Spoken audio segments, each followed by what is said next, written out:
Déroule pour gagner est de retour chez Tim Hortons avec plus de prix que jamais. Cette fois, vous pourriez dérouler une carte Tim, une montre intelligente Galaxy de Samsung, une escapade Hilton ou même le tout nouveau Volkswagen Taos 2022. Laissez la chance vous sourire à tout coup. Vous déroulez, vous gagnez. Commande des produits admissibles, balaie ton appli Tim et gagne. Chaque fois. Des règlements s'appliquent. Ouvert aux membres de Fidélité inscrits au Canada seulement. Aucun achat requis. Consultez tous les détails du concours sur l'appli Tim Hortons. Un courriel de mon institution financière? Mais l'adresse est boz0@courriel.com?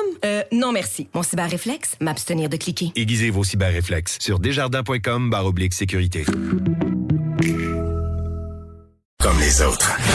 Martineau. Même avec un masque, c'est impossible de le filtrer. Vous écoutez Martineau. Cube Radio.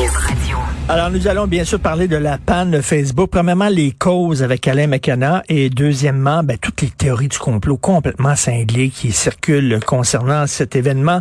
Alain McKenna est journaliste au journal Le Devoir. Il couvre l'actualité économique et technologique. Il est avec nous. Bonjour, Monsieur McKenna. Bonjour, Richard. Alors, qu'est-ce qui a causé cette panne-là? Là, on dit, c'est quoi une configuration, un changement de configuration? C'est quoi exactement? Oui, c'est si on veut rentrer dans le technique, c'est essentiellement ce qui fait le lien entre quand on inscrit facebook.com dans la barre de recherche d'un navigateur et ce qui pointe le navigateur vers les serveurs de Facebook. C'est ce qui traduit ça en chiffres, en adresse IP, en adresse Internet. Donc, c'est un élément très technique qu'en fait que tous les sites et toutes les entreprises qui ont une présence en ligne là, possèdent pour faire justement cette traduction-là en langage informatique.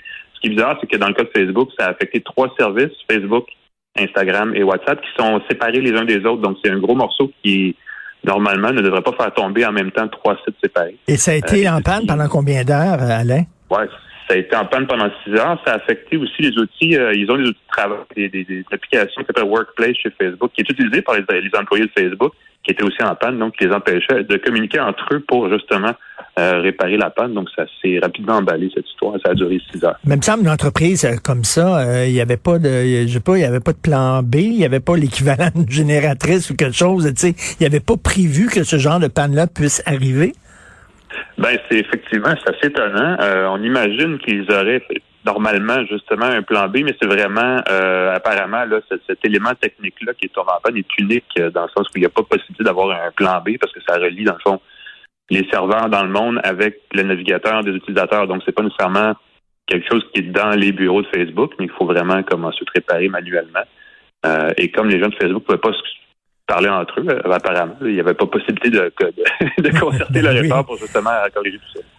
Et les gens qui n'aiment pas Facebook, là, y a-tu un autre Facebook qui existe? Ceux qui n'aiment pas l'entreprise avec tout ce qu'on apprend ces temps-ci, est-ce qu'il y a un Facebook alternatif qui existe? Il y en existe. Évidemment, les gens, il y a eu un pic d'utilisation de Twitter au même moment, qui est utilisé parce qu'il y a quand même d'autres réseaux sociaux qui ont peut-être pas la même forme que Facebook.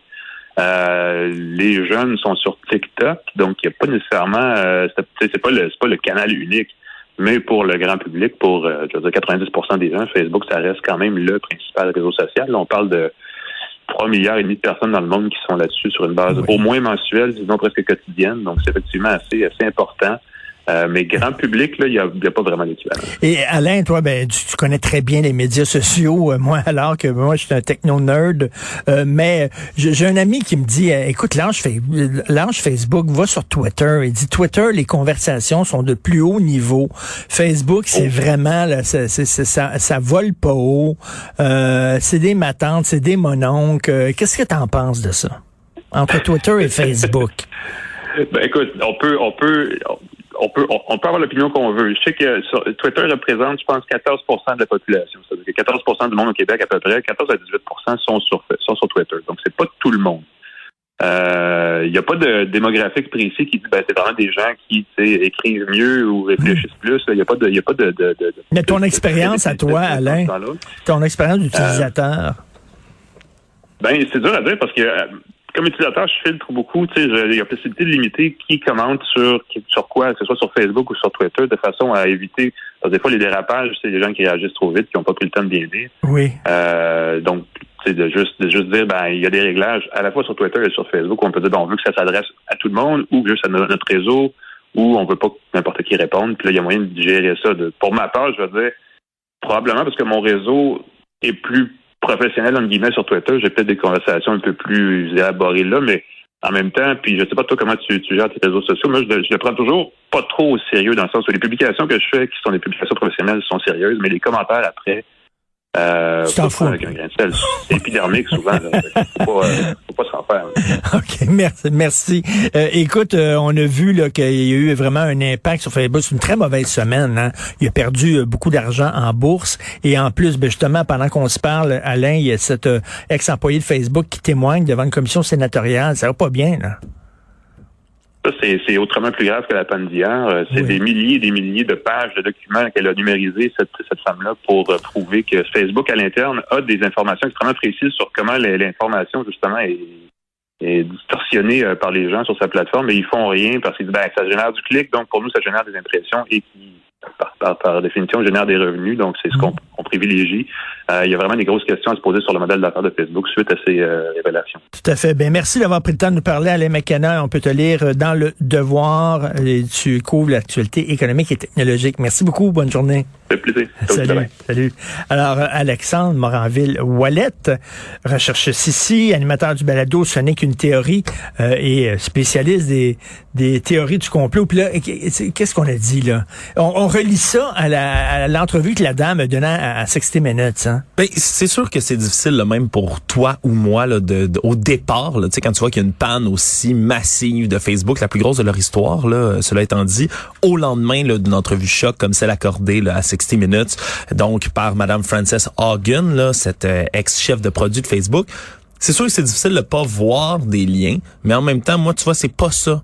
Dès le moment où il y a eu la panne, c'est pas ça, moi, qui m'a fait cliquer. Okay. C'est qu'en ce moment, il y a une espèce de conjoncture pour les gens, entre autres, de tout ce qui est mouvement autour de QAnon. OK? QAnon, on le rappelle. Oh non, mais c'est vraiment eux que ça a activé le plus sur les réseaux sociaux. Et pas pour rien, Richard. Ça remonte à loin. Je rappelle, QAnon, il y a un prophète, un homme mystérieux du nom de Q sur les réseaux sociaux qui fait des publications anonymes complètement cryptiques qui ne veulent rien dire là pour les lire. Je t'en ferai lire une, Richard, tu comprendrais rien. C'est juste des phrases qui ont aucun lien entre elles. Et les gens décryptent ces messages-là en tentant de trouver une signification, pensent qu'il y a des élites satanistes et pédophiles qui contrôlent le monde, bla, bla, bla. On en a souvent parlé. Le problème, c'est qu'il y a plusieurs publications de Q qui révèlent, disent dans ces espèces de prophéties numériques-là, que le jour où il va y avoir leur fameux événement apocalyptique, hein, The Storm ou The Awakening, la tempête, l'éveil, ce qu'on promet depuis longtemps. En gros, Donald Trump redevient président. Il l'a toujours été, selon eux, redevient président. L'armée américaine prend le pouvoir du pays, font un coup d'État et établissent la loi martiale et viennent rétablir donc la paix et l'ordre au bout d'un événement, justement cet événement-là, The Storm. Et la première étape dans tout ça, selon leur espèce de code apocalyptique, là, le premier saut de l'apocalypse, je vais l'appeler comme ça, c'est ce qu'ils appellent The 10 Days of Darkness, okay? Les 10 jours de ténèbres, qui était écrit dans une des premières, disons-le, publications de Q, dans lesquelles il explique que au départ, il va y avoir justement un espèce de shutdown complet de tous les médias sociaux, les médias même traditionnels, radio, télé, suivi par la suite, c'est supposé arriver, c'est pour ça qu'ils disent des jours de ténèbres, de l'électricité complète aux États-Unis qui va être éteinte pendant quelques jours, pendant 10 jours, le temps que l'armée américaine réussisse à saisir les bureaux, les locaux, les documents de tous ces méchants pédosatanistes pour ensuite les exécuter et à la suite, il est censé avoir, là, tu sais, comme dans les films là, de zombies ou d'apocalypse, Richard, là, sur toutes les télés, le message d'alerte avec un bruit apocalyptique. Et là, Donald Trump est censé parler à la nation en disant, voilà, on avait raison tout ce temps, j'ai arrêté tout le monde, maintenant, voici la vérité, puis il expose la vérité au monde. Je suis sans mots. Je t'écoute, là. Je suis sans mots. C'est ce qu'il croit pour de vrai. Et donc, le fait que, là, si on oublie toutes ces théories-là, si on comprend qu'hier, Facebook a eu une énorme panne, puis tous les autres systèmes de Facebook en même temps, puis là, il y a eu la lanceuse d'alerte, la veille, on trouve une espèce de conjoncture où hier, mais sur Telegram et d'autres sites qui sont utilisés, d'autres forums de réseaux sociaux utilisés par, disons, droite, extrême droite, là, souvent qui filtrent avec QAnon puis d'autres théories du complot comme ça. Mais sur ces sites-là, les gens sont devenus complètement fous hier. Là. Ça disait, voilà, ça y est, les 10 jours de ténèbres, ça commence, enfin notre événement, ça y est. Et là, ben, ça commence. Il y a toutes sortes de publications complètement frauduleuses aussi qui ont circulé en disant que l'armée américaine, là, ce matin, il y a plein de publications qui circulent encore ce matin en disant l'armée américaine est entré dans les locaux de Facebook, aurait saisi les documents, fait des copies des serveurs de Facebook, tout ça, évidemment, Richard, pour documenter quoi? Documenter toutes les publications pédosatanistes et toutes les preuves de trafic d'enfants au travers de la planète. Ah, c'est pour ça qu'ils ont... Ouais. Alors, c'est coupé ça parce que pour faire le ménage. Pour faire le ménage, aller récupérer tout ça avant que Facebook pour ne détruise protéger leur les propre élites. publication. Exactement. Les élites. Mais en fait, l'armée vont chercher ces documents-là pour être sûr que les élites ne détruisent pas ces fameuses preuves qui sont affichées. Puis comme je dis, Richard, c'est toute une... cinglé. Ça peut sembler assez farfelu. Puis s'ajoute à ça, comme je dis, c'est toutes sortes de petits éléments. Hein. On dit des miettes de pain. C'est vraiment ce qui va chercher les gens qui adhèrent à la théorie du complot, comme celle-ci, comme QAnon. Les gens vont faire leur propre recherche. Tu vois, il y a une autre publication. Celle-là date du 20 novembre 2017. Puis ça a été répété le 7 février 2018, le 22 septembre 2018 aussi. Dans ce qu'on appelle les fameux Q-drops, les publications prophétiques, comme je le disais, qui sont complètement critiques de Q, cet individu qui, en passant, là, c'est pas un prophète du tout, là, je veux juste rassurer tout le monde. Mais lui, il mentionne plusieurs fois Red October.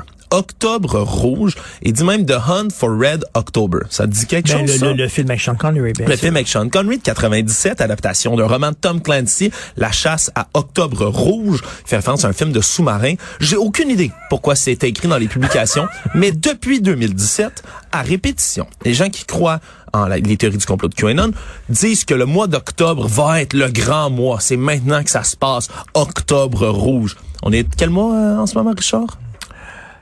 On est au mois d'octobre. On est au mois d'octobre. Alors, viens se recouper à ça, le fameux Octobre rouge. Je te dis, c'est pas des blagues, hein. Le 2 octobre 2019, là, il y a 2 ans de ça, la Maison-Blanche à Washington s'est fait illuminer d'une espèce de rose rouge parce que c'est le mois de la sensibilisation au cancer du sein. Oui. Mais c'est comme un rose rouge. Mais je te le dis, là, encore une fois, si tu vas voir le vidéo YouTube de l'illumination de la Maison-Blanche, 2 octobre 2019, tous les commentaires en dessous, c'est Red October, Octobre rouge, ça y est. En 2019, non, mais à chaque fois, ces gens-là, il faut les enfermer. Ben, tu me fais peur. Ben, c'est toutes sortes de liens qui peuvent être utilisés entre eux. Puis ce qui fait peut-être un peu plus peur, c'est que là, où ça va aller à partir de maintenant? Facebook est revenu, et où vont-ils aller?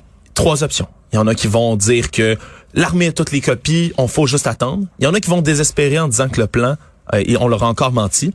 Et d'autres qui disent, dans des publications très violentes, qu'ils vont devoir prendre les choses dans leurs mains. Puis c'est ça qui me fait peur, moi. Tant à boire, Esprit. OK, merci à Alexandre Moranville-Ouellet. Je suis vraiment sur le cul. Merci beaucoup. Maudit qu'il y a des gens qui sont complètement cinglés. Merci d'avoir écouté l'émission. J'aimerais remercier 2 perles sans qui je ne pourrais pas travailler, faire cette émission-là. À la recherche, Maude Boutet. Merci beaucoup, Maude, pour ton travail. Et Florence Lamoureux. Et la 3e perle, Jean-François Roy à la régie et à la réalisation. Là, c'est Benoît qui prend l'antenne. Bien sûr, à midi, il y a notre rencontre et on se reparle demain 8h. Passez une excellente journée.